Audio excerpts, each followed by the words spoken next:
I want to tell you a personal story because I think it's the only way to really show you what I speak of. When January 1st of 2016 came, my life was going pretty good. I had lost 170 pounds. My marketing business was growing into the seven figures. I was dating the woman that would become my wife. My father told me he was proud of me for the first time in my life. My mother was healthy and working the career she'd had since I was a child, and yet, for some reason, I was miserable and angry most of the time, yelling at the smallest things, going to bed each night with my stomach in knots, scared to death that everything would eventually fall apart. By January 1st, 2022, everything had fallen apart.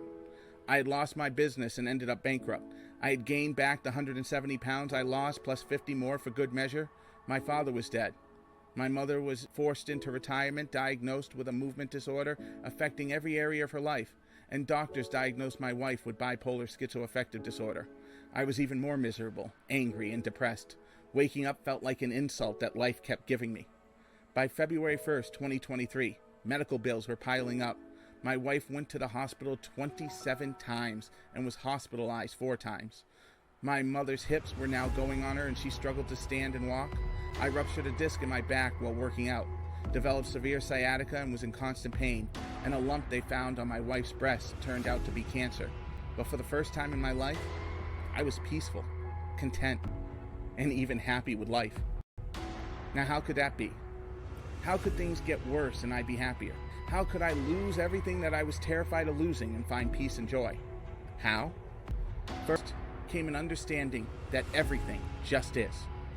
That the definitions we put on events and experience become the events and experiences. When you call something bad, it is in reference to everything you've previously labeled bad. When you call something evil, it is only based on everything you already think is evil. And so then, if you consider yourself a good person, for which most people do, it creates suffering because you feel like you are facing something unwarranted. But in truth, things just are. Experiences don't need to be defined. They don't need stories or meaning. They just are experiences.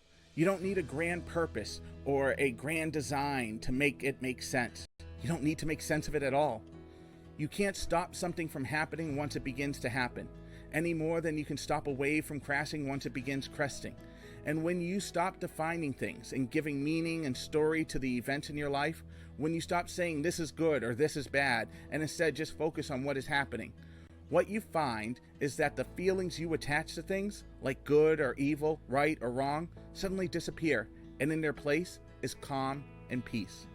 When you stop defining things, you can take the second step, which is to accept what is happening, which is to say, observe it for what it actually is. Don't add your fears or meaning or description to it. Don't wish it to be different. Don't wish that you weren't going through it. Don't think about any of those things. Because the moment you wish something was different from what it is the moment that you surrender the ability to look at it objectively and handle it right now. To see it clearly, to respond instead of react, to deal with it in whatever way you can deal with it. Because acceptance is not resignation. It is not allowing it. It is just not resisting the reality of what is happening or trying to bring your interpretation and your meaning into it. The moment you cease to accept reality as it is, you have set yourself on a path of destruction, a path of misery and pain, and a path where what is becomes everything it isn't. But if you can accept it, look at it clearly and fully, without regret or remorse that it is happening, no matter what it is, you can then actually engage with it, do something about it, or let it be. Either way, when you accept it, whatever you do in a state of peace, but only if you can find acceptance. And when you find acceptance, you can take the third step, which is to not resist life. It is the greatest hurdle. It is the greatest difficulty. It is the step that most trip on and falter when they begin walking the path of never suffering. To not resist life doesn't mean you never make plans. It doesn't mean that you let yourself be used by others. What it means is that you embrace that life will do what it is going to do. You could step on a crosswalk tomorrow and be hit by a car. You could fly in a plane and a window breaks and sucks you out. You could be sleeping on a couch and roll off and break your neck. You could scratch $1 million on a ticket. Life is full of experiences and events and things happening. To not resist life is to understand that all you can ever do is what you do.